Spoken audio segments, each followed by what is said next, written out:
All right. We've got a whole mess of videos that we're going to review, and then we're going to go ahead and do some reading. But just a moment there. As always, there's always something to be done before I get into it. So just give me just a brief moment there, folks. Hello, JoJo. Okay. Now, let's get into it. Okay. Let's get into MAGA and fascism. This is a video that was released just last week from Renegade Cut. This is someone who I mentioned who I've seen plenty of. But yeah, he's just kind of orbiting the bread tube melee, if you will. And kind of, yeah. Is MAGA a movement based on ultranationalism, race-based, and religion-based divisions and obsession with the past? If it is, then we need to stop avoiding what it is called. Oh, okay. Go ahead. Not replace us! You will not replace us!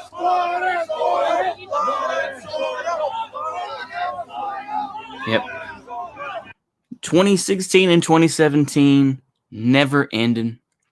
They never did. Once again, the meme keeps going around, doesn't it? It never ended. It never ended. Oh, I love it. Mwah. Okay, go ahead.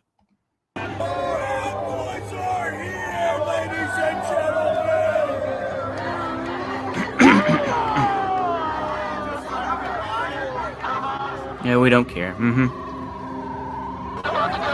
How much is that? Oh my God, goodness. Okay, let me tell you why this is disingenuous. Because number one, when they compare MAGA and fascism, and to think that the Proud Boys are any significant force of change is ridiculous.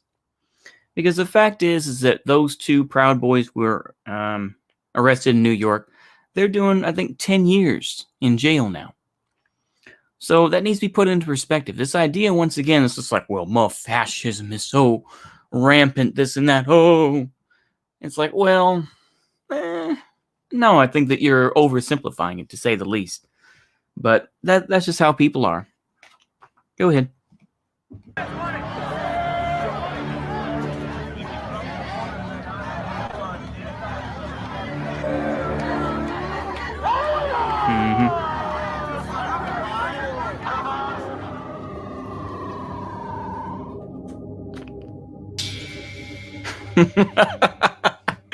Oh my goodness. I love the disingenuousness though of using fear mongering, saying, oh my gosh, look at people. It's like I could show footage of the Russian parliament and people beating each other up, or in Ukraine or something like that. Say, oh well, well, of course, I mean, we know Ukraine is just a puppet government. It's not even fascist, quote unquote. It's just a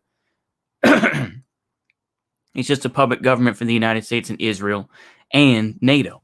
That's all it is. But I mean, that's a whole other story. But I'm just saying, is this ridiculous? I didn't get enough. Oh, I haven't been on that long. Just about 4 minutes. So it's all good, Timothy. Yeah, it's okay. It's all good, man. It's all to the good. I don't know if I have the power to convince fascists to stop being fascists, but I hope I can convince people who are not part of this fascist movement. Oh, yes. Here we go. Oh, lovely. Oh, Christopher Cantwell. Oh, Christopher Cantwell. I love, once again, I love the disingenuousness of it. Because, of course, Christopher Cantwell was arrested. He turned snitch. He turned fed. Everyone knows that. He, of course, loves to boof, apparently, which is where you stick drugs up your butt. This guy has, he is spurged out so many times that nobody takes him seriously. And it's utter bollocks to be like, oh, well, he must be, he, that he's somehow respected. No, nobody respects Christopher Cantwell. And it's like, okay, yeah, was he stupid to go on Vice News? Absolutely. And I'll say this to any sort of right wing or, conservative leaning person. Don't talk to fucking Vice News. You're a fucking idiot. And I would say that even to the lefties as well, because obviously look at what happened to your guy, Michael Reinhold. He ended up getting himself killed.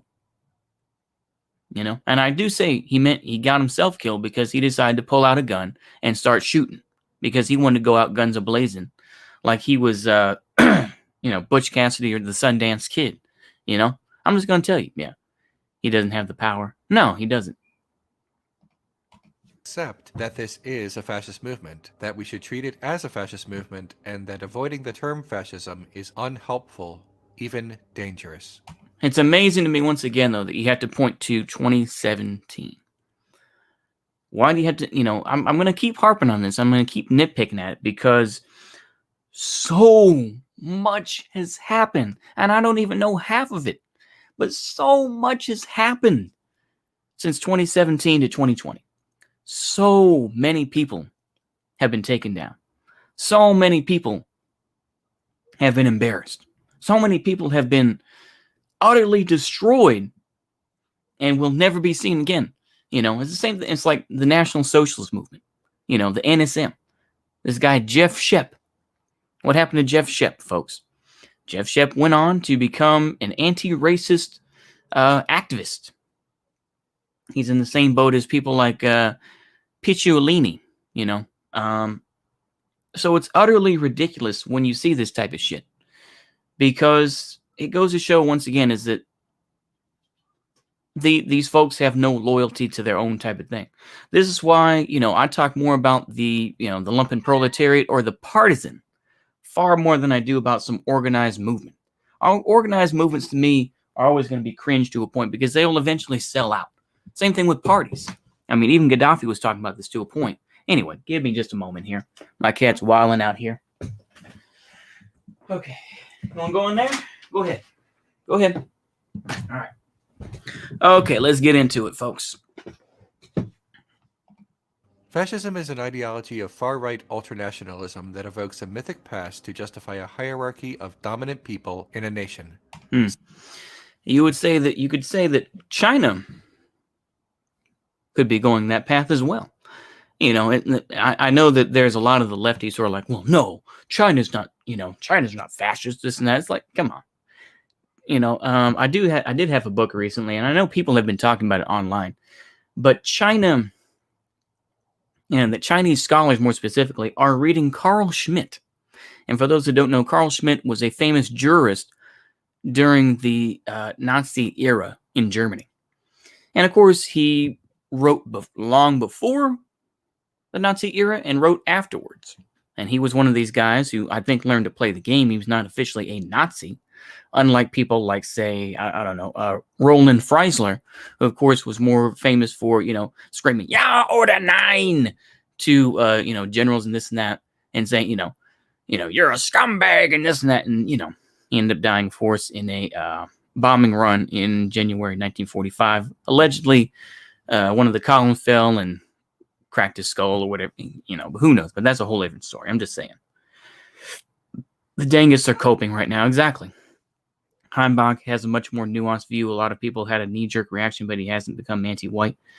I think Heimbach is still just a shill. I think that he's trying to paint himself now as more of a socialist, a more strictly left-wing sort of socialism. And you know what I mean? He's not really putting out that great of content. But yeah, go ahead. Said nation is reborn under this traditional hierarchy. A fascist movement seeks to establish, legitimize, and codify this hierarchy by taking control of political power in the nation, sometimes through force, sometimes through democracy, and sometimes a combination of both. For example, following World War I, Italy's conservative prime minister Giovanni Giolitti formed a coalition with the fascists in hopes of keeping power from the emerging socialists and transforming the fascists into something mainstream and respectable. I like to use this as a side note because I think it's always interesting, to say the least. Antonio Gramsci was in the same classroom as Giovanni Gentile. They learned from the same person. I cannot think of the liberal professor. I know I should have prepared for that better, but you know what? And the reality is that they took two different paths. Antonio Gramsci took the more, left-wing path, I guess, and, wrote about how capitalism worked, and I can't even think of all the things. I know that there are more specific things that Gramsci wrote about. And then Giovanni Gentile, wrote Doctrines of Fascism and, everything else. And, of course, he died in 1944. But, yeah, go ahead. Instead of a roving gang.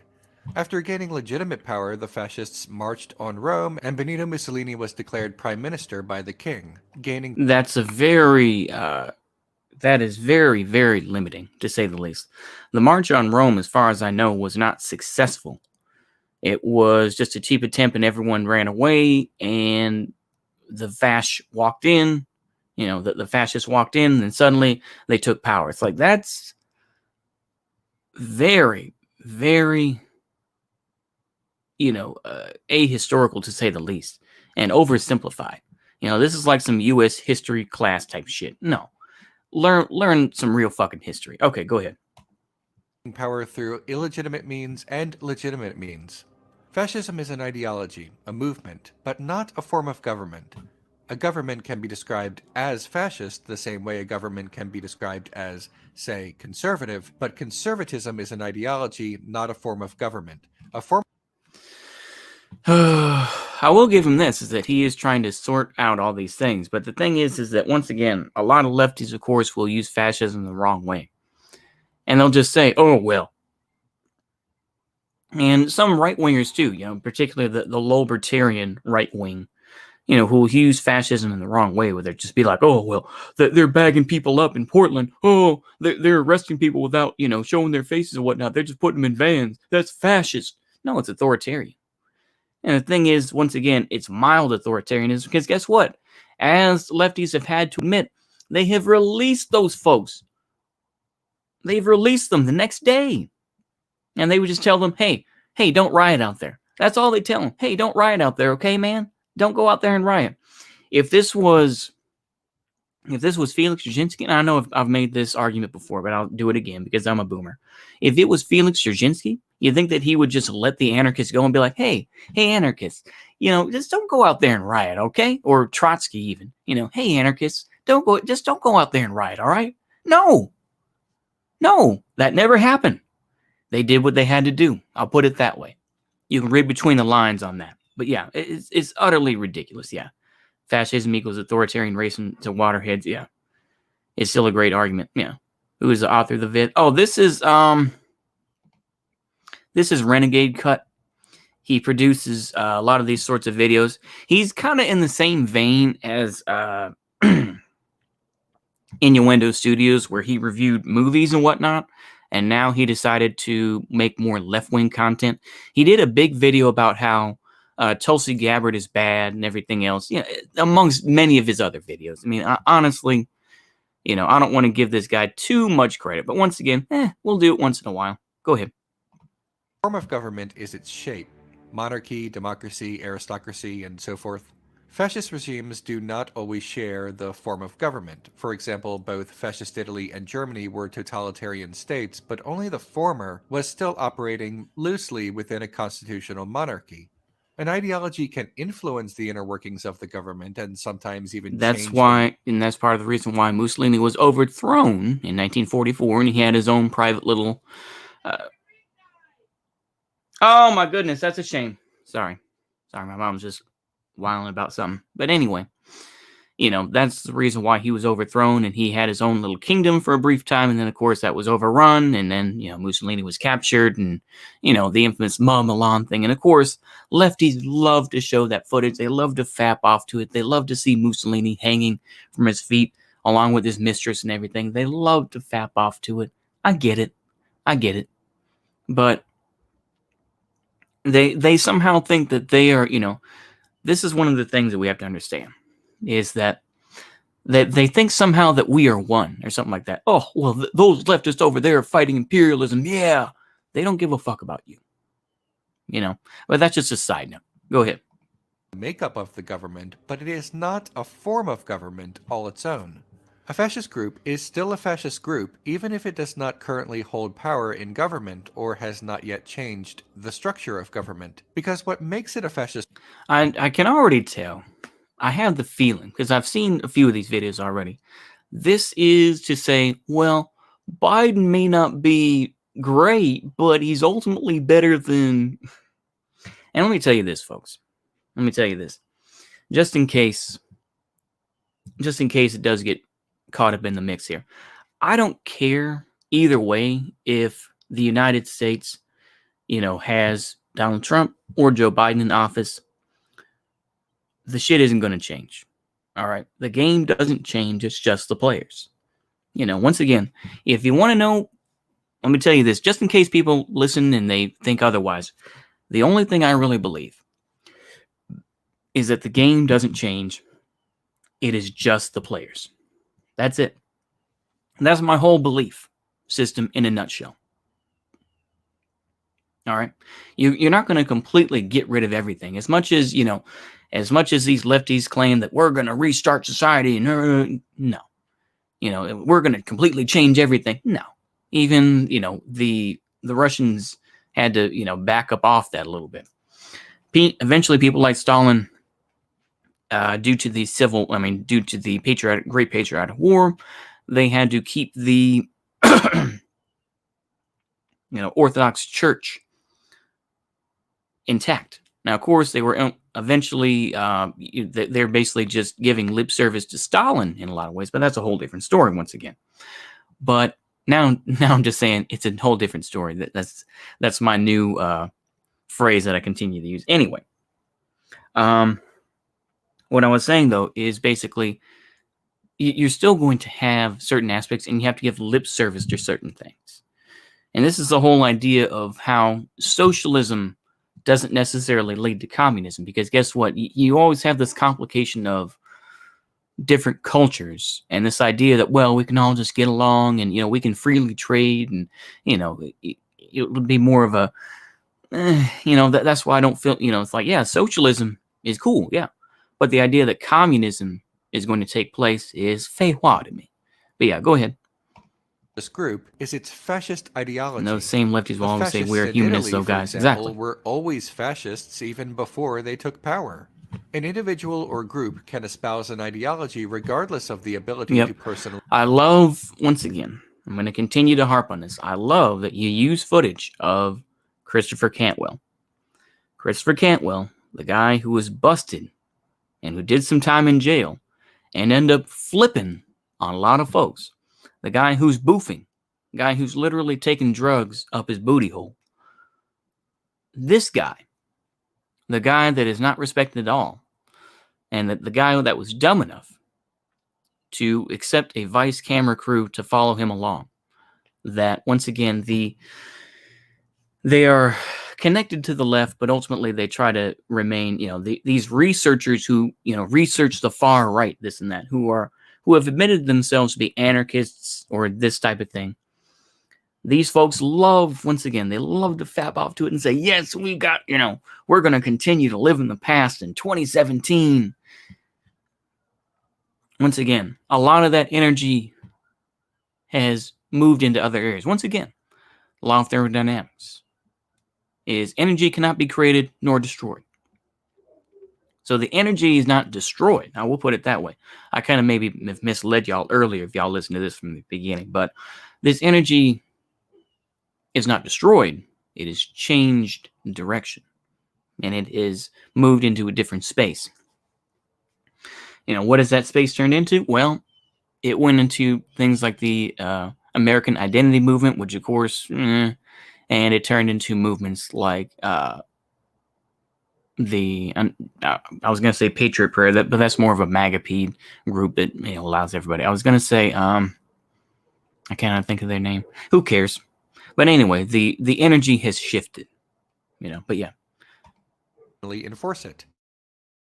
For example, is definitely a fascist because of his ideology, and he doesn't need to be the mayor of his town in order to be a fascist. Once again, you're not going to explain anything else that he was arrested and everything else and was embarrassed. He was a Lolbert that he was on, the Colbert Report and everything else. Yes.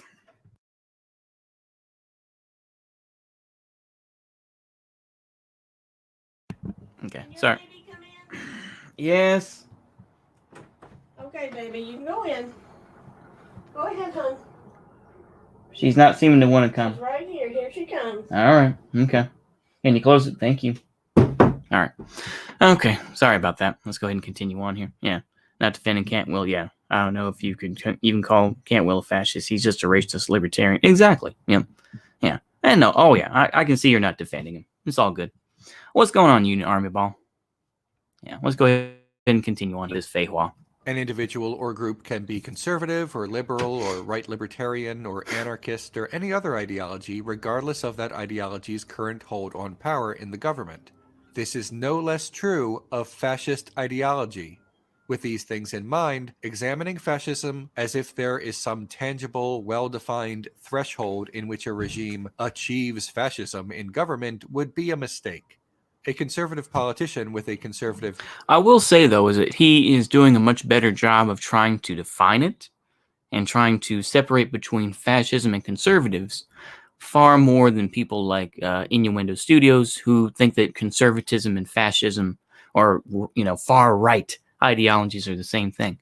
This is not the case. It has never been the case. Conservatism has always tried to just maintain power for the few.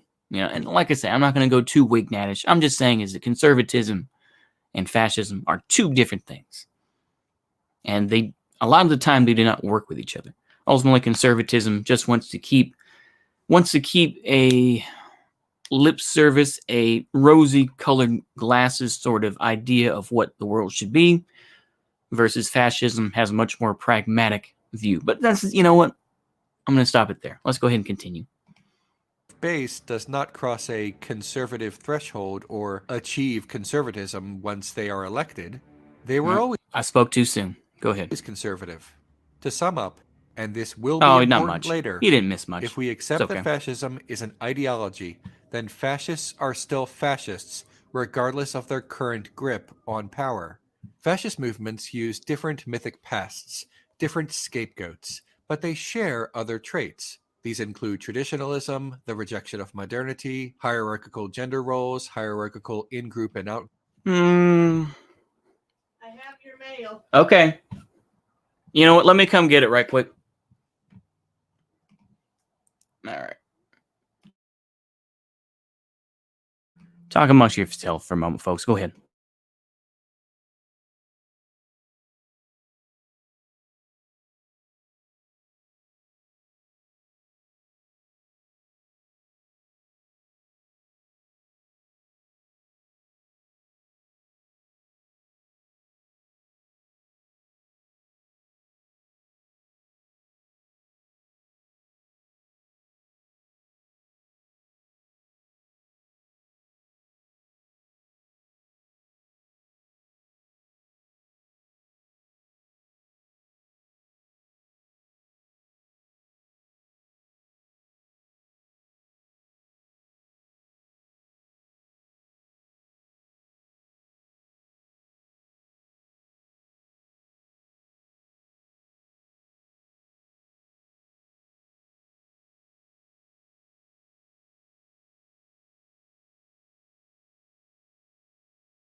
Keep it going there. All right, folks. Yeah. Okay. Group roles, and an obsession with an invented plot against the in-group by the out-group. Italian philosopher Umberto Eco, citing Ludwig Wittgenstein, explained it... I'm so tired of the Umberto. You know what? Let's go ahead and do... you know what? I got to find that book. Let's go ahead and do that. Umberto Eco. Because, holy shit, everybody uses Umberto Eco as this, magical sort of guy. It's just utterly ridiculous. Oh, okay. Hold on. You know what? Give me a minute here because I think I'm going to get that book talking about muff fascism. I bet they don't even give a shit about what he actually does. You know? Let me see here. Okay.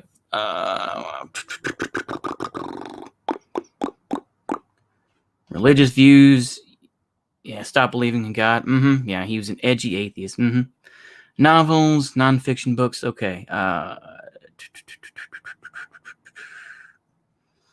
Fascism. Here we go. This is the book. Yeah. Okay, he wrote this essay. Okay, Fascism. All right. Let's find this Fascism essay, and we're going to go ahead and review it right quick. Why not? Fascism. Can I do PDF? There we go. All right. Let's go ahead and go through this right quick because I know that people like Vosh have gone down the whole, well, let's make ourselves legitimate by using Umberto Eco. All right. 1942, at the age of 10, I received my first provincial award I spent 2 early years among the SS, fascist, Republicans, and partisans shooting at one another, and I learned how to dodge bullets. It was good exercise. In April 1945, the partisans took over Milan. 2 days later, they arrived in the small town where I was living at the time. It was a moment of joy. The main square was crowded with people singing and waving flags, calling in loud voices for Mimo, the partisan leader of that area. Okay. A former maresciallo of the Carabinieri. The Carabinieri, by the way, is the private force of the Pope, or at least of Vatican City. So let's go ahead and get into this here. Let's go ahead and keep reading. Okay. Mimo joined the supporters of General Badoglio,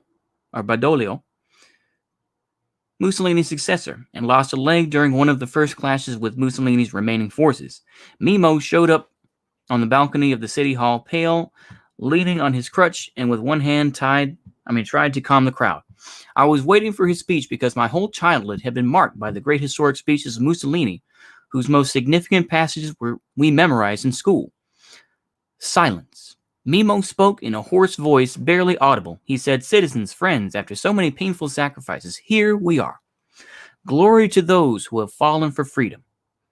And that was it. He went back inside. The crowd yelled. The partisans raised their guns and fired festive volleys. We kids hurried to pick up the shells, precious items, but I had also learned that freedom of speech means freedom from rhetoric. Interesting. A few days later, I saw the first American soldiers. They were African Americans. The first Yankee I met was a black man, Joseph, who introduced me to the marvels of Dick Tracy and Little Abner. His comic books were brightly colored and smelled good. One of the officers, Major Captain Muddy, was a guest in the villa of a family whose 2 daughters were my schoolmates. I met him in their garden, where some ladies surrounding Captain Muddy talked in tentative French. Captain Muddy knew some French too. My first image of American liberators was thus, after so many pale faces in black shirts, that of a cultivated black man in a yellow-green uniform saying, "Oui, merci beaucoup, madame. Moi aussi, j'aime le champagne." Unfortunately, there was no champagne, but Captain Muddy gave me my first piece of Wrigley Spearmint, and I started chewing all day long. After that, at night, I put my wad in a water glass so that it would be fresh for the next day. In May, we heard that the war was over. Peace gave me a curious sensation. I had been told that permanent warfare was a normal condition for a young Italian. In the following months, I discovered that the resistance was not only a local phenomenon, but a European one. I learned new exciting words like Rousseau, Maquis, Armée Secrète, Rote Capelle, Warsaw Ghetto. I saw the first photographs of the Holocaust. Thus, understanding the meaning before knowing the word, I realized that we were liberated from. In my country today, there are people who are wondering if the resistance had a real military impact on the course of the war. For my generation, this question is irrelevant. We immediately understood the moral and psychological meaning of the resistance. For us, it was a point of pride to know that we Europeans did not wait passively for liberation. And for the young Americans who were paying with their blood. Oh boy, here we go with the America stuff. Oh Lord. Okay. For our restored freedom, if it meant something to know that behind the firing lines there were Europeans paying their own debt in advance. In my country today, there are those who are saying the myth of the resistance was a communist lie. It is true that the communists exploited the resistance as if it were their personal property. Oh, since they played a prime role in it. But I remember partisans with kerchiefs of different colors sticking close to the radio. I spent my nights, the windows closed, the blackout making the small space around the set in a lone, luminous halo, listening to the message by the voice of London to the partisans. They were cryptic and poetic at the same time. The sun also rises, the roses will bloom, and most of them were messaggi per la Franci. Somebody whispered to me that Franci was the leader of the most powerful clandestine network in northern Italy. A man of legendary courage, Franci became my hero. Franci, whose real name was Edgardo Sogno, was a monarchist, so strongly anti-communist that after the war he joined the varied right-wing groups and was charged with collaborating in a project for a reactionary coup d'etat. Who cares? Sogno still remains the dream hero of my childhood. Ooh, this doesn't sound very good, does it? Let me go ahead and take a look at chat here, because I've been reading for a little bit here. We may take a look at that. Okay, let's go ahead and see here. All right. Yeah, what? Freedom of speech is freedom of rhetoric? What the fuck logic is that? Yeah. Well, the thing is that a lot of people bring up, can we get an F for Benito? Yeah, we'll get an F. Why not? We'll give an F. The thing is, Roger Griffin put forward the idea of palingenic ultranationalism being the minimum for a movement to be truly fascist rather than... Yeah, okay, Roger Griffin. Okay. I say that because...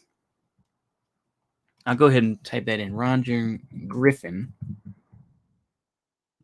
PDF. Okay, fascism PDF. Okay. Because this is something that people like Innuendo Studios have brought up. So it's good to... Oh, okay, sorry. It's ResearchGate. I forgot. You got to pay a bajillion dollars for them. Okay. Paperback. 432 pages. Holy shit. I'm not going to read that. Okay. Well, I'll leave it as a... I'll just go ahead and mark that page as a maybe. All right, we'll go ahead and continue on here. Okay, let's skip on down here a little bit because this is only 9 pages. I'm not going to read every bit of it. Okay. There's some... Okay, my country today, there are some who say that the War of Liberation was a tragic period of division and that all we need is national reconciliation. The memory of those terrible years should be repressed. Refoulé Vindlet by Verdragon causes neurosis. But Verdragon causes neurosis. If reconciliation means compassion and respect for all those who fought their own war in good faith, to forgive does not mean to forget. I can even admit that Eichmann sincerely believed in his mission. Oh! Did he? Okay. I can even admit that Eichmann was... See it plain as day, folks. I'm going to go ahead and drop the link here. That way, if y'all want to read this on your own. There we go. I'm going to go ahead and drop that. There we go. Y'all can read this on your own. But he did... Okay, he literally said this. I can even admit that Eichmann was sincerely believed in his mission, but I cannot say, okay, and come back and do it again. We are here to remember what happened and solemnly say that they must not do it again. But who are they? If we still think of the totalitarian governments that ruled Europe before the Second World War, we can easily say that it would be difficult for them to reappear in the same form in different historical circumstances. If Mussolini's fascism was based upon the idea of a charismatic ruler on corporatism, on the utopia of the imperial fate of Rome, on an imperialistic will to conquer new territories, on an exacerbated nationalism, on the ideal of an entire nation regimented in black shirts, on the rejection of parliamentary democracy, on anti-Semitism, I'm going to have to say actually on this, on anti-Semitism, once again, Mussolini did not originally believe in anti-Semitism. It's just that Mussolini took a backseat to Hitler. and the National Socialists. So that's why he just gave lip service to the idea of anti-Semitism, and then ultimately it was the Germans that really pushed the anti-Semitism once they were in Italy. So that should be noted. But of course, I understand. I'm just saying is that, yeah.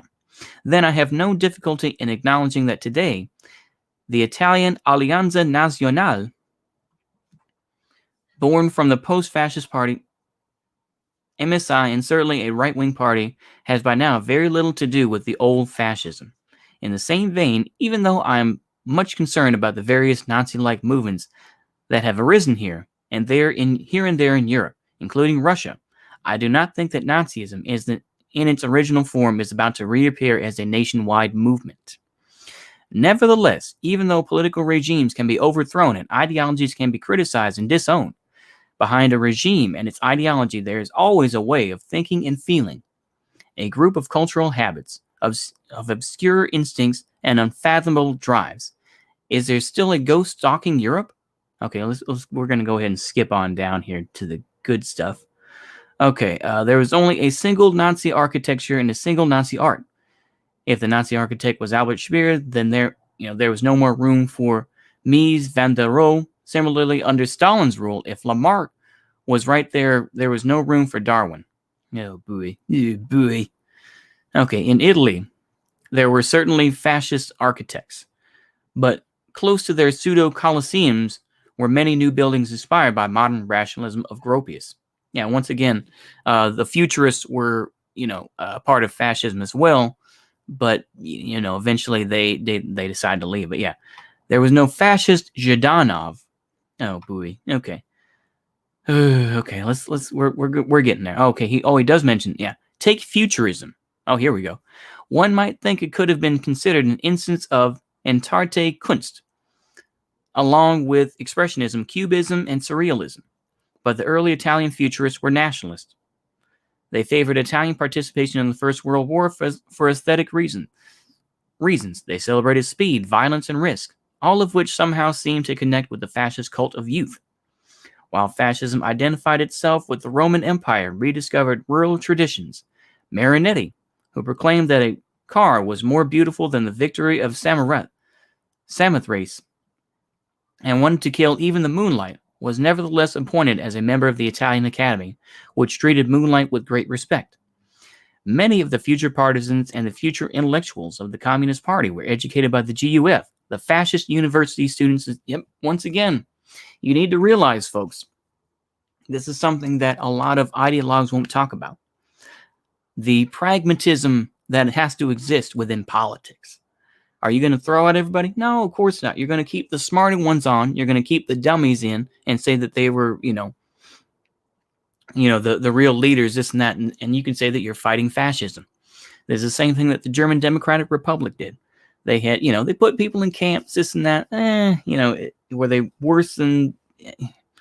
You can delve into that for yourself. But the thing is, there are many ex-Wehrmacht leaders and everything else that helped to create the German Democratic Republic in terms of the military. So it's utterly ridiculous to simplify things and just say, it's just this one thing and that was it. No.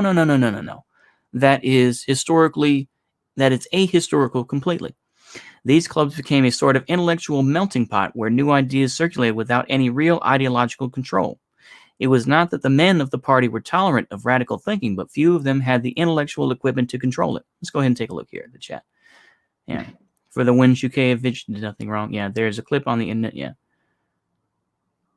The only people he was really racist against were the South Slavs. He was an ardent Serbophobe, for example. Yeah. Read Fascism and Social Revolution. I don't know. I'm just saying is that I'm trying to understand these folks that use Umberto Eco, and of course, they heavily cherry pick the hell out of this, and I think that's very interesting to say the least. Okay, let's go ahead and jump further into this here. Let's just skip to the end here. Let's try to skip to the end. 6, 7. Okay. Oh, okay. Here's the ideas. Okay. Okay. So these are the rules of. These are the. What are these here? Okay, so these are, but in spite of the fuzziness, I think it's possible to outline the list of features that are typical of what I would like to call fascism. The first feature of fascism is a cult of tradition. Traditionalism is, of course, much older than fascism. Not only is it typical, but yeah. This is something that, once again, they don't go into much detail about, do they?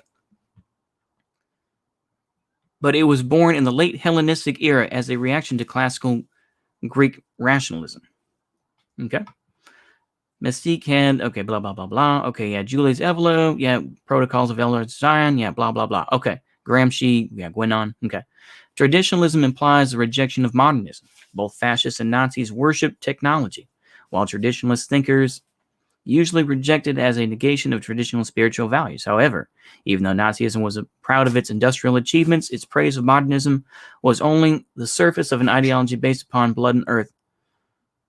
Okay. Yeah. The Enlightenment, blah, blah. Okay. Rationalism also depends on the cult of action. No synchronistic faith can withstand analytical criticism. Besides, disagreement is a sign of diversity.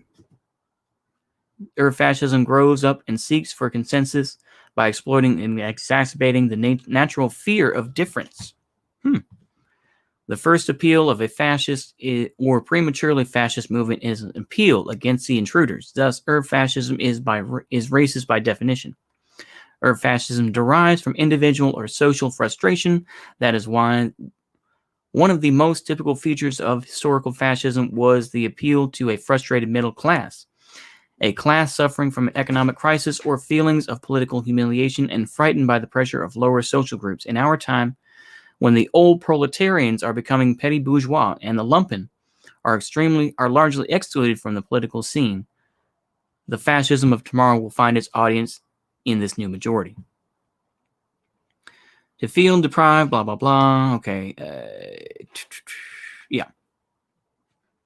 Elitism is a typical aspect of any, yeah. Okay, yeah, 12, 13, 14, 15, holy shit. Oh my goodness, and Franklin Roosevelt. Oh boy. Oh boy. But yeah. So this is, yeah, once again, this is kind of, yeah.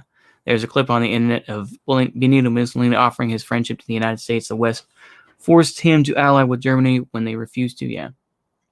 Only good racism against Slavs is racism against Poles. Yeah, this is ridiculous, though, isn't it? Yeah. So he doesn't bring up and his Soviet. Well, no, I mean he's Italian, so of course he's going to talk more about Italian futurism than Soviet one. But yeah, he doesn't really talk about that. Okay, and with that was kind of a long bit there, but I thought that was important because I had never read that before. So I have a little more respect for Umberto Eco, and I figured the older I get, the more you can't just listen to Spurgs on YouTube. Apart from me, because at least I try to read these things and you can get your own sense from it. But, they tell you what to think. Go ahead. This way.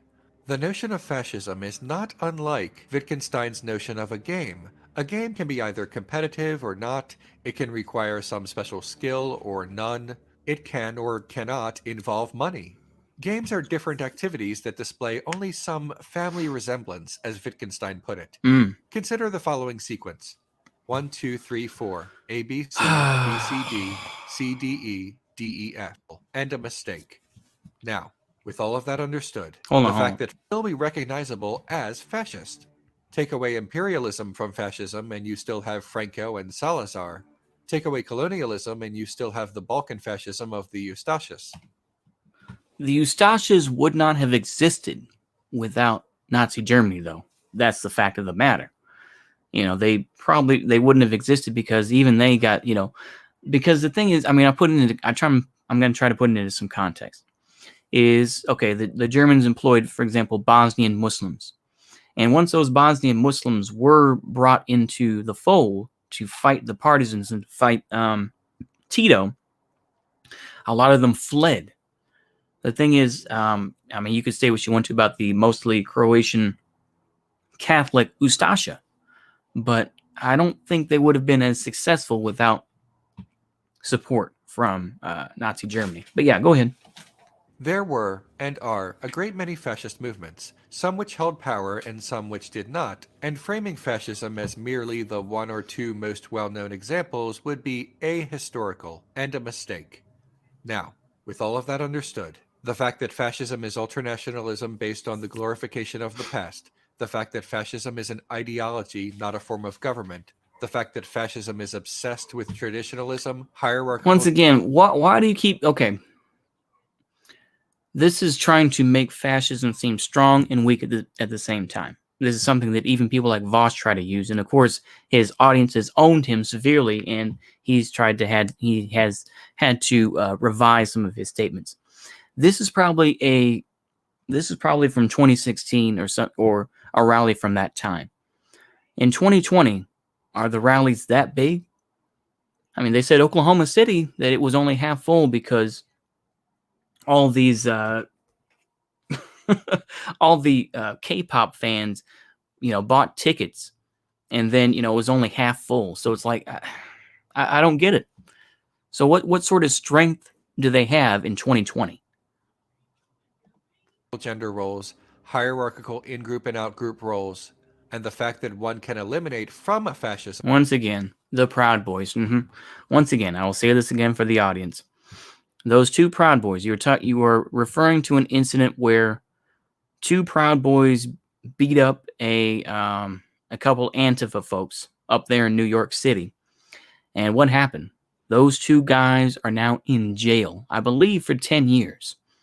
So, and of course, once again, it's that they're in jail because the NYPD simply looked at the Antifa Facebook page, looked at the NYC Antifa Facebook page, and saw the pictures of those two Proud Boys, and that was their that was pretty much their whole investigation. And now those two guys are in jail. So, what in the hell are you talking about? One or more features, and it will still be recognizably fascist. Is MAGA a fascist movement? Well, what is MAGA?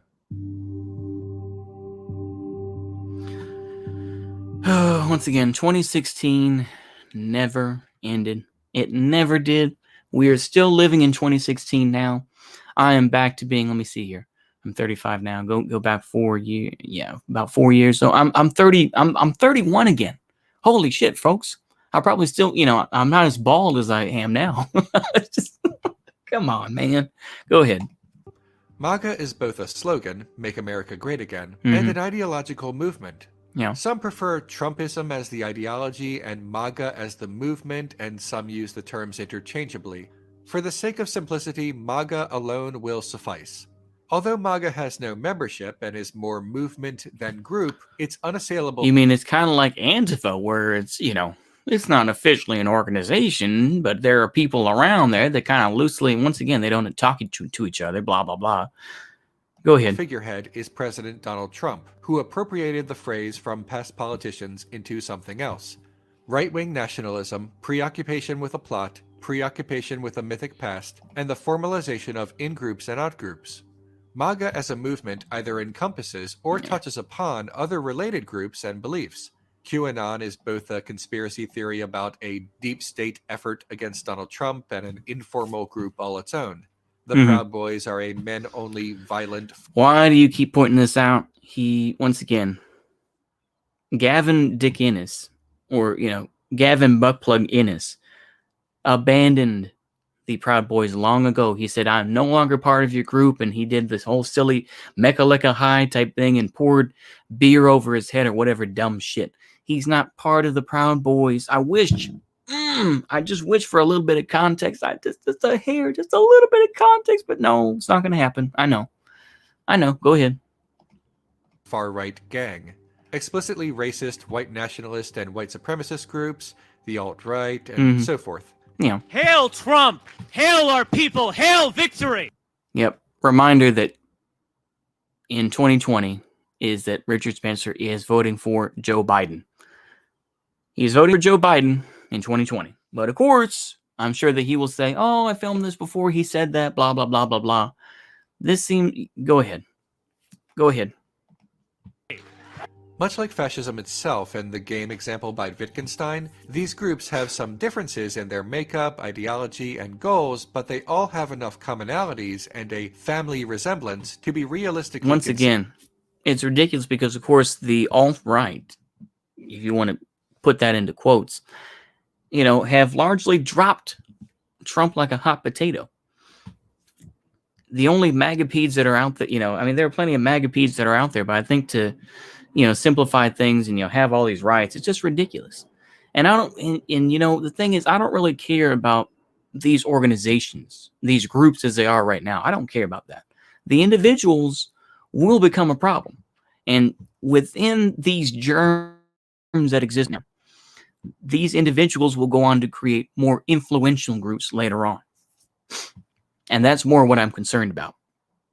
I don't really care about, the Antifa necessarily right now, because I know Antifa isn't one specific group.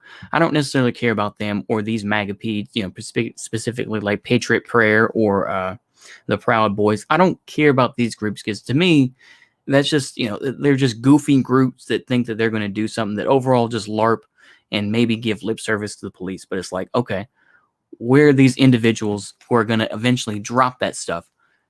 Where are they going to go further down the line? And that's what I'm concerned with. Go ahead. Considered to be part of the overall MAGA movement. There is also undoubtedly overlap. They all wholeheartedly support Trump. They all wear the hat, sometimes literally, but always figuratively. According to Shane Burley, author of Fascism Today, these groups can be thought of as concentric circles. Fascism Today. Oh. Oh my goodness. How much money do you get by being a researcher of fascism? This is one hell of a field, isn't it? And the thing is, once again, is that they need these folks. They need the Richard Spencers. They need the Proud Boys. They need all these folks because otherwise they wouldn't have a job. They would have to join the rest of the faceless mob and do, other real research. They would have to actually do real work instead of just, parroting the same shit that everyone else says, But yeah, that's another. I'm sure one day, I'm sure that there's going to be some obscure writing out there that's going to talk about the time of, the age of Trump and the age of grifting and saying that, we need to fight fascism. And that is going to be a lovely, lovely book or an article somewhere out there. I'm sure it probably even exists now, where all these folks become these, these anti-racist and everything else. It's just like anything else. They don't actually believe what they say. Go ahead. Movements that are using the same logic as fascism without filling out its entire ideological checklist. A humiliated nation drawing on a past that does not exist and being promised a return to greatness if they follow a strongman authoritarian is the model of a fascist movement. Trump never explicitly says when the United States was great, allowing his supporters to draw on a vague past. However, references in his 2016 rallies about his fondness... Yep, once again, you had to admit 2016 rallies. Is there a difference between 2016 and 2020? Are you going to say that there's any difference at all? Because I would say yes, there is a big difference between 2016 and 2020. There are huge differences. And if you don't recognize that, then you are just a ridiculous fearmonger and a LARPer. But go ahead. Police brutality against protesters suggests he is referring to a time before the end of segregation. I love the old days. You know what they used to do to guys like that when they were in a place like this? They'd be carried out on a stretcher, folks. In the good old days, law enforcement acted a lot quicker than this. Once again, you act like...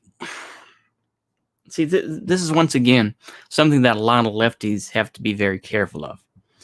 And even the hashtag resistance folks, because it's like, you think that, this is from Biden, who said the N-word, right there in Congress in the 1980s.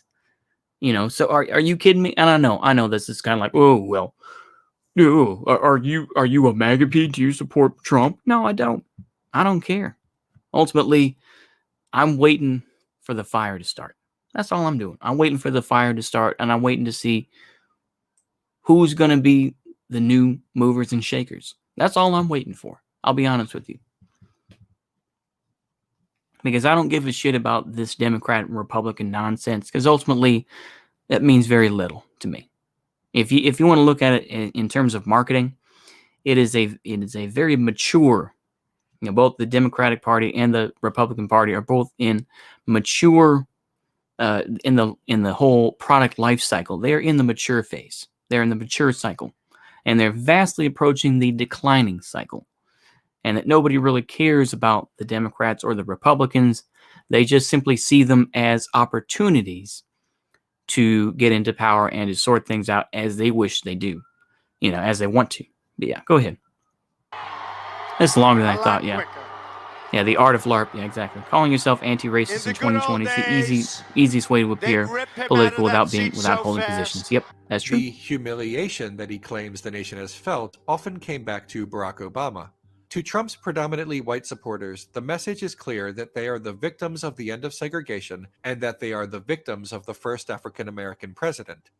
This mythic past is just that, a fabrication. Segregation was one of the many blights on the nation's history, and the president immediately before Obama was widely regarded as one of the worst of all time. The common denominator of these periods is... Once again, I don't see him praising George W. Bush either, because once again, as has to be said, once again, is that Donald Trump was a Democrat for most of his life. And all he had to do was to take rhetoric and make it sound good. And the thing is that once again, desperate people, go where they think, will go to people who give them the barest of lip service. It doesn't matter that they actually believe what they say, but as long as they are giving those people lip service and say, yeah, I'm going to talk about you, then that's all that matters. And that's what happened in 2016. Go ahead.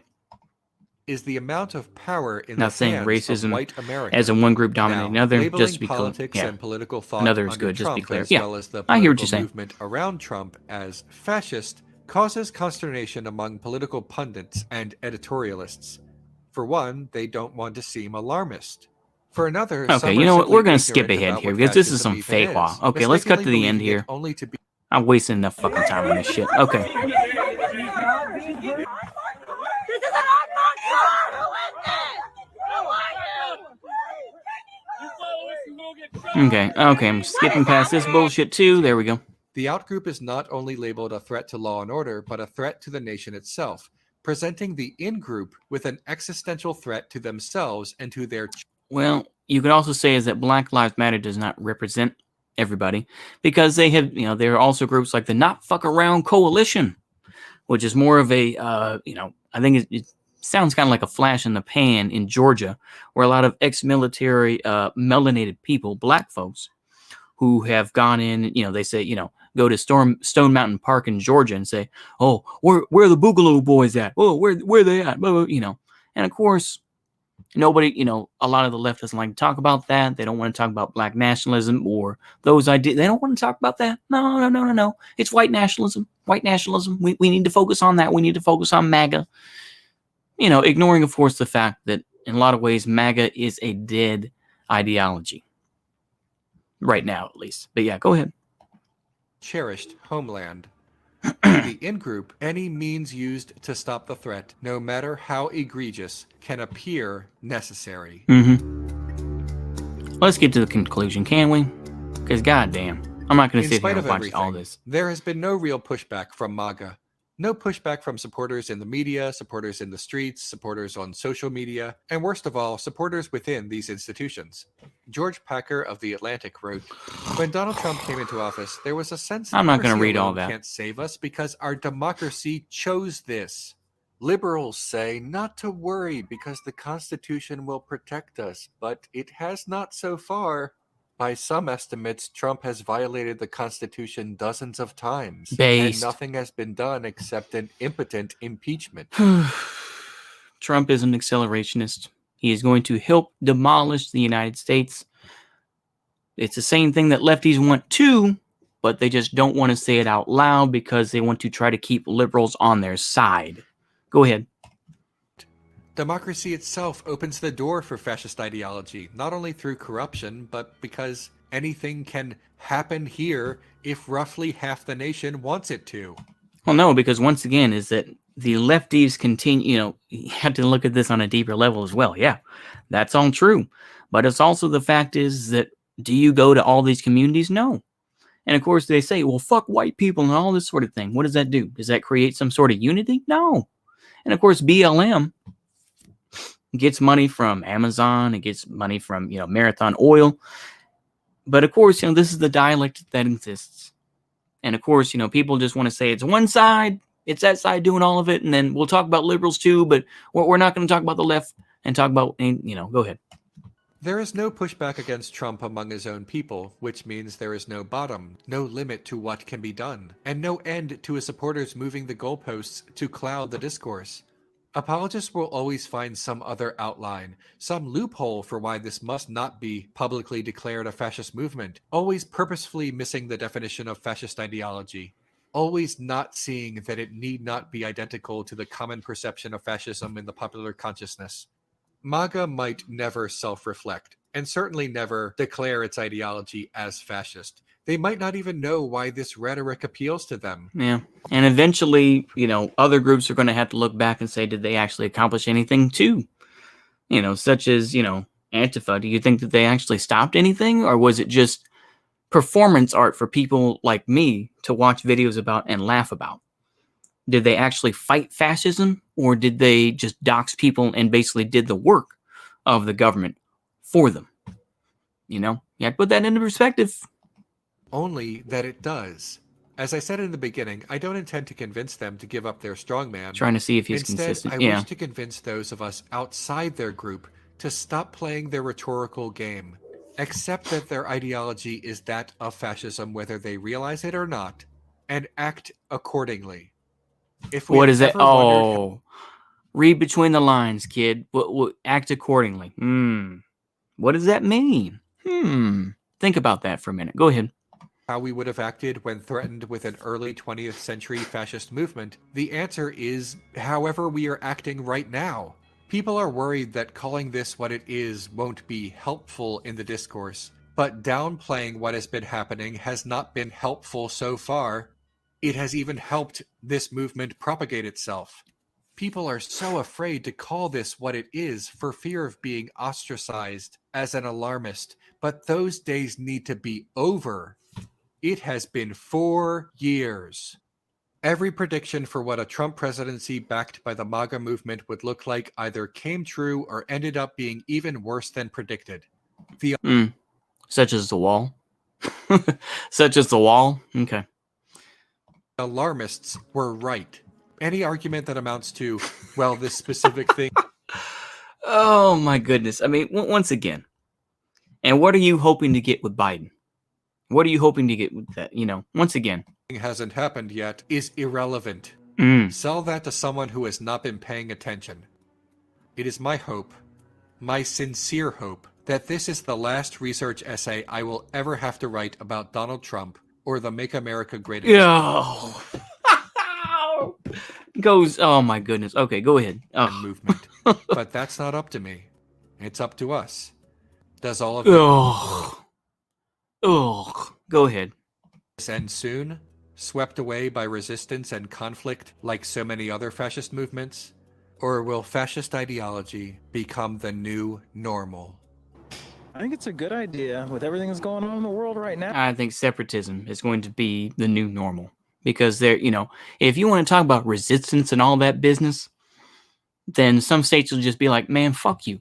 We're not going to let you back in. We're not going to deal with the federal government. So that's going to be what the future is to me. But of course, maybe I'll, and I have my doubts completely about this, but yeah. And I'm like, okay, we're moving on to the next thing. We're going to move on to the next thing. I saw this here. I saw this video. Yeah. You haven't been paying attention. If you don't see fascism, you haven't been paying attention. Exactly. Obama was way better to abortion. Yeah. So who is YouTube? Yeah. Who is the YouTube fool you're watching currently? That is Renegade Cut. Yeah. Renegade Cut. But you know what? I saw this video in my recommended and I thought, oh my goodness. So we have Caleb Maupin with the long hair. Let's take a look at this for a minute. Caleb Maupin with the long hair. Most people just want to live their lives and Look at that. celebrate life's He's got the- events. Then how do we get sucked in over and over and over to war? Well, they often they make very similar pleas each time. Have you ever noticed that? I mean, I always kind of compared the pleas that people made. Oh my goodness. Okay. Oh my goodness. Yeah. We be watching. This is hilarious. Right before the war in Iraq, remember there was a TV program on about the horrors of Saddam Hussein. And I remember everyone was saying, oh, we got to, well, at least where I wasn't a really conservative area. Everyone was saying, oh, we got to go into Iraq to help those poor Iraqis. What that reminded me of is I remember, I wasn't too politically aware at the time, but I remember hearing about how the slave masters always said, well, we're helping the slaves by enslaving them. You know, oh, we're enslaving them. This is 2000. So this is 2008. Holy moly! Oh boy, go ahead. Good, you know, they should be thanking us for enslaving them. You know, and it was that Makes me similar thanking them. cover.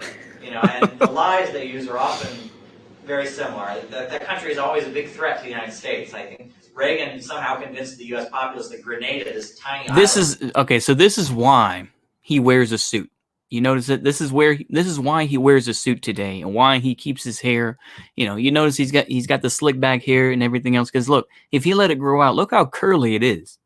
He wants to try to make himself look legitimate and look presentable to people. And I know he brought this up recently, but this is a perfect example of why he wears a suit. was a big threat to the United States.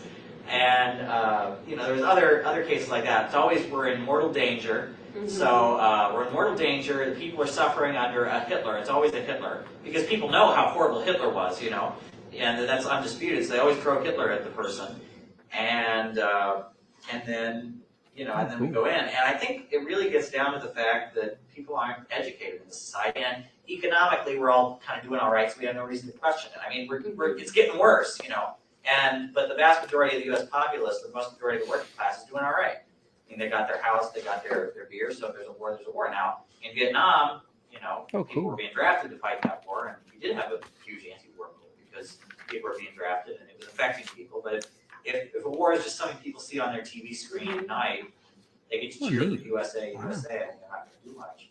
But and that's one of the things I think we have to do as revolutionaries and as activists against the war, show people how the war is impacting them. Mm-hmm. How you know the money that could be spent on war could be spent to send their children to college or. Wow. So this is like he looks like he's about to play with I don't know, like in a grunge band or something like that. That's what he looks like, you know. It's like change the shirt. I mean, even here, he's trying to be somewhat presentable. He's got a collared shirt. It's not quite a polo shirt, but it's like he's almost there, you know. But yeah, he's trying to polish himself up a little bit. Yeah. Anarchist Caleb, yeah. There aren't many leftist Jews anymore, yeah. What does it matter if they're Jewish? I'm not going to get into that. Go ahead. Could be spent to feed the starving people in this country.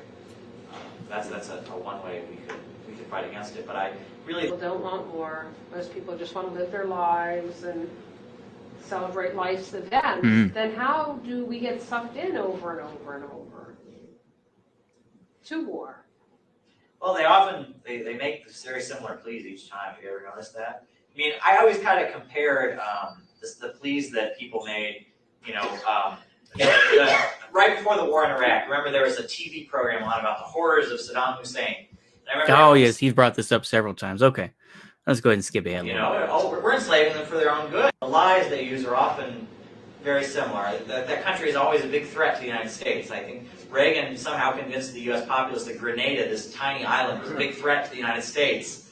And, you know, there's other... You can see where he's polished up, because, you know, he used to, you know, now he's more of a journalist, quote unquote, where he's like, well, we have to do things this way. And, you know, he has the journalistic type of tones that you normally hear, but it's like now... But I mean, in here, we see that he's kind of, you know, he's very much the virgin here. But yeah, go ahead.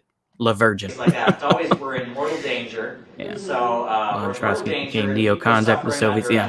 Puddle of mud communism. It really is. How yeah. horrible Hitler was, you know, and that's undisputed. So they always throw Hitler at the person. And oh my goodness. Well, that's funny. Okay, last video, and then we're gonna do a little bit of reading, and then we'll call it good. But yeah, the last video I'm going to show is this guy, Bay Area 415. So this guy, Bay Area 415, is kind of somewhat new on the scene. He's more of a, you know, definitely supports China. Kind of an interesting guy. I don't completely agree 100%, but you know what? I'll go ahead and give him a shout out. Why not? I'll go ahead and put the link in his, I'll put the link in the chat as well. But yeah, he, you know, just in case he's going to be going to China and going to Vietnam, apparently, at least according to some of his recent videos. So I'll go ahead and drop that link in there. There we go. Okay, so that way I'll give him a shout out anyway. I doubt he's going to watch, and I doubt he's going to care, and that is okay. You know what? let's go ahead and continue on, though. But yeah, I'll just show a brief bit of his content, and then we'll go ahead and cut it off.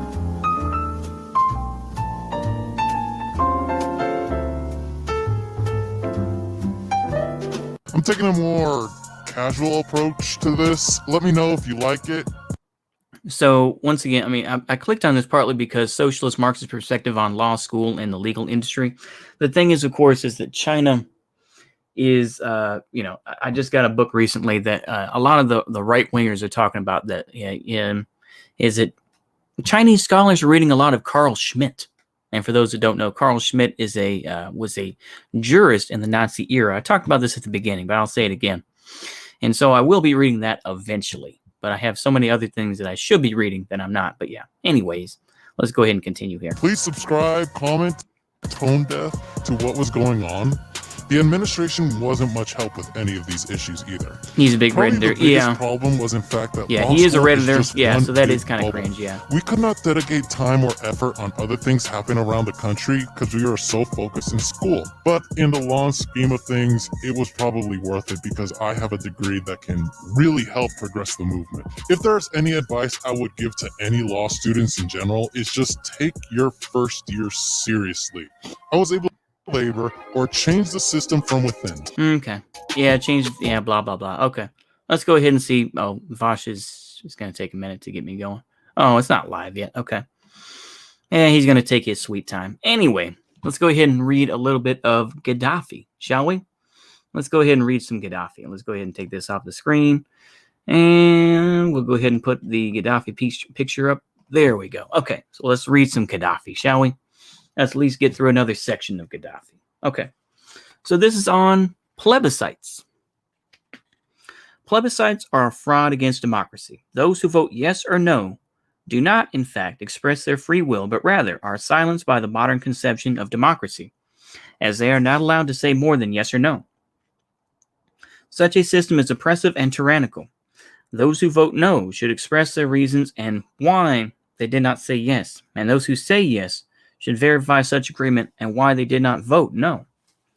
Both should state their wishes and be able to justify the yes or no vote. What then is the path to be taken by humanity in order to conclusively rid itself of the elements of dictatorship and tyranny? The intricate problem in the case of democracy is reflected in the nature of the instrument of government, which is demonstrated by conflicts of classes, parties, and individuals. Is Gaddafi actually a socialist? Gaddafi is more of he's not strictly a Marxist-Leninist, but he was more of a socialist, more of an Islamic socialist. He wasn't connected with Baathism either. But yeah, he was kind of, dare I say it, I'm going to use this term. I know I'm automatically going to get some cringe. He was kind of a third positionist in some ways. But, maybe that's more of a Wignet thing. I don't know. But I'll keep it there. Let's go ahead and keep on reading here. What then is the path to be taken by humanity in order to conclusively rid itself of the elements of dictatorship and tyranny? The intricate problem in the case of democracy is reflected in the nature of the instrument of government, which is demonstrated by conflicts of classes, parties, and individuals.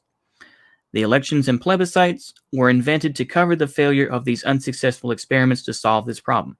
The solution lies in finding an instrument of government other than those which are subject to conflict and which represent only one faction of society. That is to say, an instrument of government which is not a party class, sect, or a tribe, but an instrument of government which is the people as a whole. In other words, we seek an instrument of government which neither represents the people nor speaks in their name. Saddam was the Ba'athist alongside Assad, and neither are socialist. Well, no, I mean, that's what I'm saying, is that Gaddafi wasn't a Ba'athist either, though. Yeah, probably less socialist than Gaddafi. Yeah. The thing is, like I say, he was more of an Arab socialist, but he wasn't a Ba'athist either, though. But yeah. There can be no representation in lieu of the people, and representation is fraud. If such an instrument can be found, then the problem is solved and true popular democracy is realized. Thus, humankind have terminated the eras of tyranny and dictatorships and replaced them with the authority of the people. The Green Book presents the ultimate solution to the problem of the instrument of government and indicates for the masses the path upon which they can advance from the age of dictatorship to that of genuine democracy. This new theory is based on the authority of the people without representation or deputation. It achieves direct democracy in an orderly, effective form. It is superior to the old attempts at direct democracy, which were impractical because they lacked popular organizations at base levels. Popular conferences and people's committees. Popular conferences are the only means to achieve popular democracy. Any system of government contrary to this method, the method of popular conferences, is undemocratic. Okay. All the prevailing systems of government in the world today would remain undemocratic unless they adopt this method. Popular conferences are the end of the journey of the masses in the conquest of democracy. That's probably not necessarily true, but I will take this. Yeah, Gaddafi's biggest influence is Mao Zedong.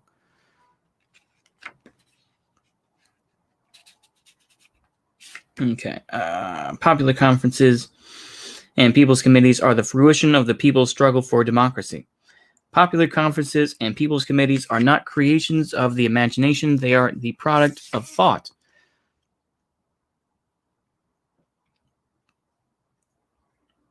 Which has absorbed all human experiments to achieve democracy. Direct democracy, if put into practice, is indisputably the ideal method of government.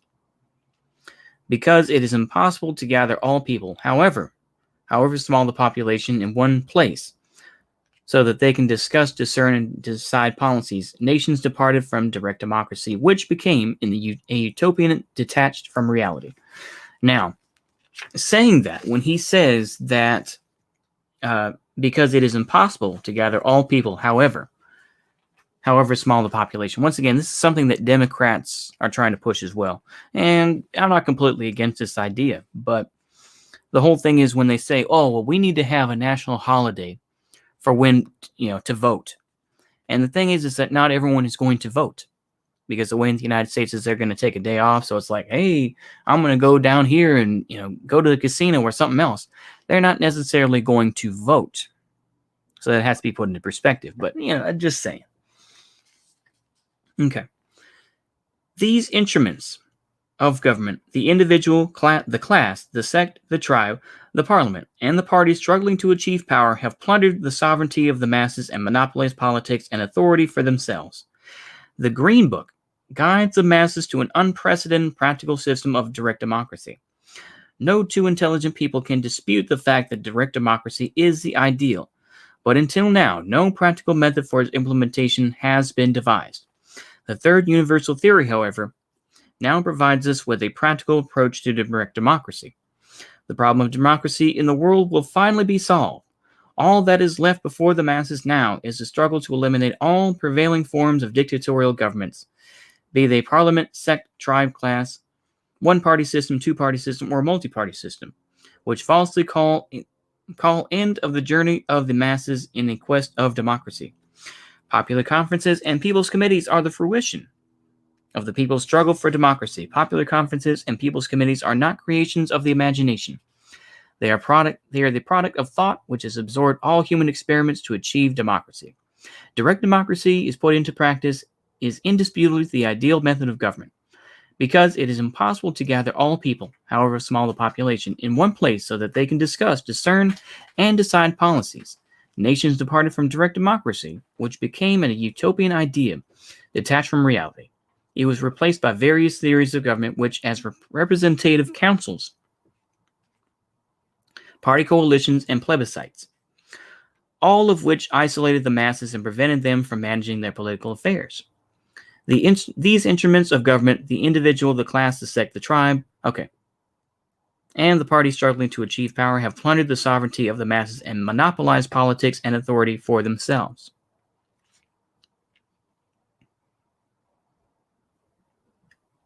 The Green Book guides the masses to an unprecedented practical system of direct democracy. Let's go ahead and skip here. True democracy is not... Okay, we're going to go ahead and skip to the law of society.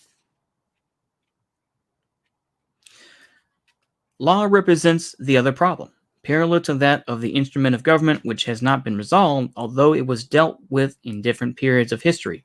The problem still persists persists today. For a committee or an assembly to be empowered to draft the law of society is both invalid and undemocratic. It is also invalid and undemocratic for the law of society to be abrogated or amended by an individual, a committee, or an assembly. What then is the law of society? Who drafts it, and what is its reference to democracy? Gaddafi looks like Eazy-E, kind of. Also lose some respect for Bay Area when he complains that Caleb sat next to Dugan, even though Bay Area praised Farrakhan and posted a clip of him on his Twitter. Oh, really? Okay. Oh, really? I had no idea. Well, like I said, I don't pay attention to all this drama and shit, but yeah. Sounds like he's a bit of a hypocrite, isn't he? Huh. Oh, and democratic centralism is more democratic than regular democracy is. You can have 100 parties in regular. Okay. For a committee or an assembly to be empowered to draft the law of society is both invalid and undemocratic. What then is the law of society?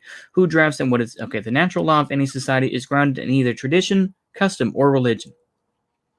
Any other attempt to draft law outside of these two sources is invalid and illogical. Constitutions cannot be considered the law of society. A constitution is fundamentally a man-made positive law and lacks a natural source from which it must derive its justification.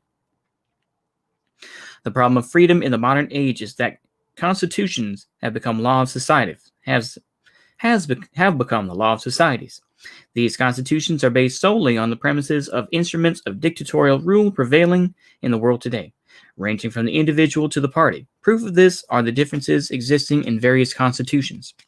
Although human freedom is one and the same. It's rated drama, so it really doesn't matter, but still, that's fair. The reason for the difference is the variation in the assumption and values implicit in diverse instruments of government. This is how freedom becomes vulnerable under contemporary forms of government. The method by which a specific modality of government seeks to dominate the people is contained in the Constitution. The people are compelled to accept it by virtue of the laws derived from that Constitution, which is itself the product of the tendencies within particular instruments of governments. Okay, let me see how long. Okay, yeah, this doesn't go for too long. Okay.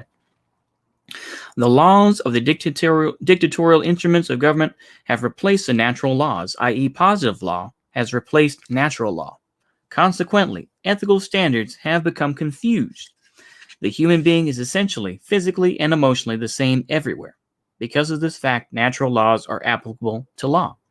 However, constitutions and conventional laws do not perceive human beings equally. This view has no justification except for the fact that it reflects the will of the instrument of government, be it an individual, an assembly, a class, or a party. That is why constitutions change. When alteration in the instruments of government takes place, indicating that a constitution is not natural law but reflects the drive of the instrument of government to serve its own purpose. The abrogation of natural laws from human societies and the replacement by conventional laws is the fundamental danger that threatens freedom. Any ruling system must be made subservient to natural laws, not the reverse. The fundamental law of society must not be subject to historical drafting or composition. Its importance lies in being the decisive criterion in light of which truth and falsehood, right and wrong, and individual rights and duties can be judged.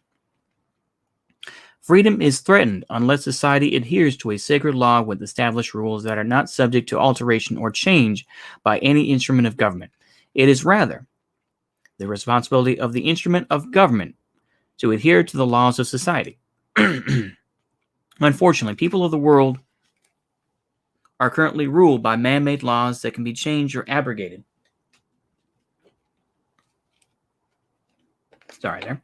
Just trying to find my place here. Depending upon the struggle for power among competing forms of government. Conducting plebiscites on constitutions is often insufficient. Plebiscites are essentially a counterfeit of democracy since a yes or no is not the only option. Moreover, under man-made law, people are compelled to vote on these plebiscites. Conducting a plebiscite on a constitution does not necessarily make the constitution the law of society. In other words, the status of a constitution will not be altered by a plebiscite. It will remain no more than the subject of a plebiscite. The law of society is an eternal human heritage that does not belong only to the living. Therefore, drafting a constitution or conducting a plebiscite on it is a mockery. The catalogs of man-made laws emanating from man-made constitutions are fraught with physical penalties directed against human beings, while tradition contains few such measures. Tradition lays down moral or non-physical penalties that conform to the intrinsic nature of humanity. Religion contains tradition and absorbs it, and tradition is a manifestation of the natural life of people. Its teachings comprise basic social guidelines and answers to the fundamental questions of existence.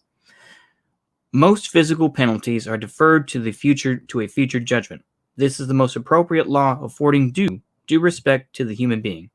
Religion does not provide for prompt penalties, save in certain compelling instances necessary to the well-being of society. Religion contains tradition, and tradition is the expression of natural life of the people. Therefore, religion is an affirmation of natural laws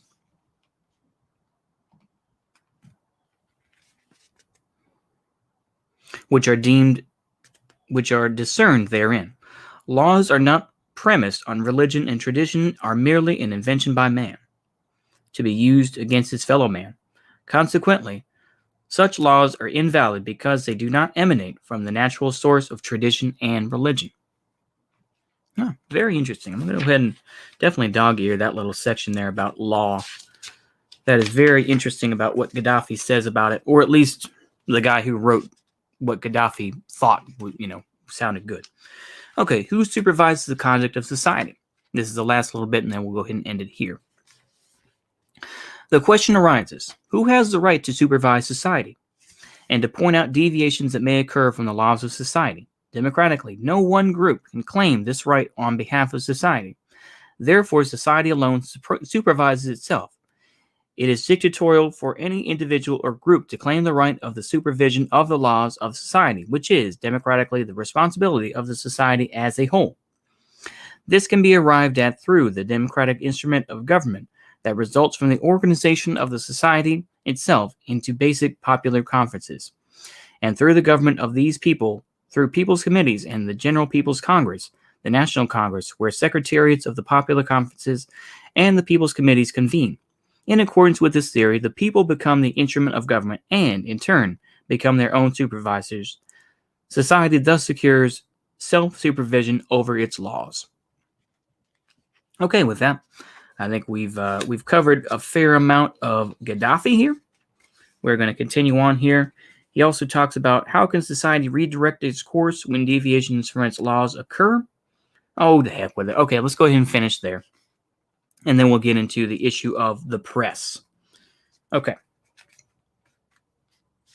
If the instrument of government is dictatorial, as is the case in the world's political systems today, society's awareness of deviation from its laws is expressed only through violence to redirect its course, i.e., revolution against the instrument of government, violence, and revolution. Even though they reflect the sentiments of society regarding deviation, do not constitute an exercise in which the whole of society takes part. Rather, violence and revolution are carried out by those who have the capability to and courage to take the initiative and proclaim the will of society, or if they get U.S. money. However, this unilateral approach is dictatorial because the revolutionary initiative itself provides the opportunity for a new instrument of government representing the people to arise. This means that the governing structure remains dictatorial. In addition, violence and effecting change by force are both undemocratic, even though they take place as a reaction against the undemocratic prior condition. The society that revolves around this concept is backward. What, then, is the solution? Okay, see you later. Okay, the solution lies in the people being themselves the instrument of government whose authority is derived from basic popular conferences and the General People's Congress, in eliminating government administration and replacing it by people's committees, and finally, in the General People's Congress, becoming a truly national convention where basic popular conferences and people's committees convene. In such a system, if deviation takes place, it is then rectified by a total democratic revision, and not through the use of force. The process here is not a voluntary option for social change and treatment of social ills. It is rather an inevitable result of the nature of this democratic system, because in such a case there is no outside group who will be held responsible for such deviation or against whom violence can be directed. And with that, we have said enough about Gaddafi for today. We are going to continue on talking about the press, which I almost want to read, but I think we're going to take a break from that. Oh my goodness, so he's got a whole little thing there. Okay, and then we're going to move on to chapter 2. You know what? I feel like let's go ahead and just get through the press bit. That way we can just move on to chapter 2 afterwards. So let's go ahead.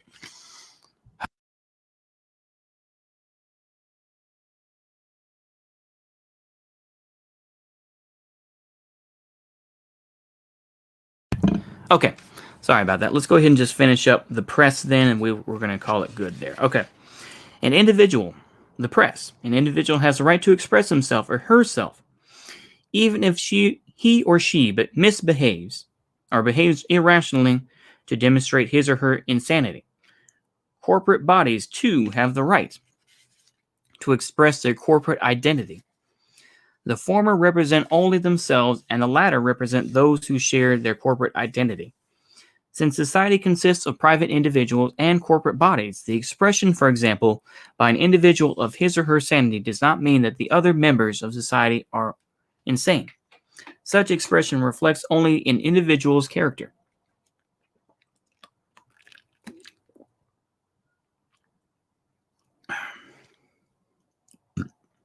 For instance, a tobacco company, despite the fact that when it produces is harmful to health, expresses the interests of those who make up the company. The press is a means of expression for society. It is not a means of expression for private individuals or corporate bodies. Therefore, logically and democratically, it should not belong to either one of them. A newspaper owned by an individual is his or her own and expresses only his or her point of view.